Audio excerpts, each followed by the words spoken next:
Euh, la Côte d'Ivoire, je le disais au début de l'interview, a connu un beau succès pour ce qui est du GSM. Aujourd'hui, on peut considérer qu'au plan du GSM, dans la moyenne des pays africains, nous sommes plutôt dans la moyenne haute. Mais par contre, nous avons du retard en ce qui concerne l'Internet.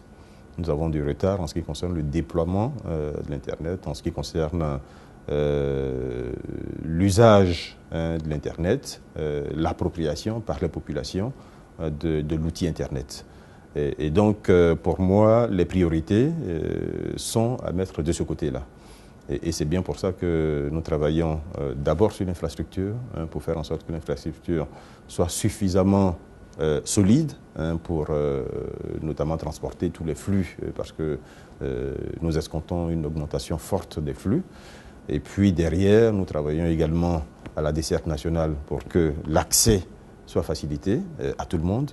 Et puis, nous travaillerons également sur l'aspect vulgarisation pour que, une fois l'accès rendu possible, que les personnes puissent avoir l'outil qui permet effectivement d'accéder plus facilement à Internet.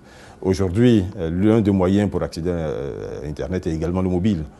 En Côte d'Ivoire, nous avons d'autres solutions, le WiMAX, qui a aujourd'hui un peu moins de 100 000 abonnés.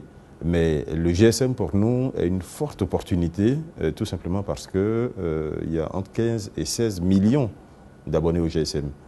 Donc c'est 15 et 16, donc c'est 15 millions d'abonnés potentiels à l'Internet. Bon, évidemment, tous n'ont pas un smartphone, mais il y a une bonne partie de ces 15 millions qui sont capables d'avoir un smartphone et donc de pouvoir accéder à Internet dans des conditions qui ne seront pas les mêmes que celles d'un ordinateur, mais d'accéder tout de même à Internet. Donc là, nos ambitions sont grandes et c'est pour ça que après le cadre réglementaire, l'ambition suivante que nous avons, c'est de lancer la 3G. En Côte d'Ivoire, nous avons là aussi pris un peu de retard et nous pensons réussir à faire ce lancement avant la fin de cette année.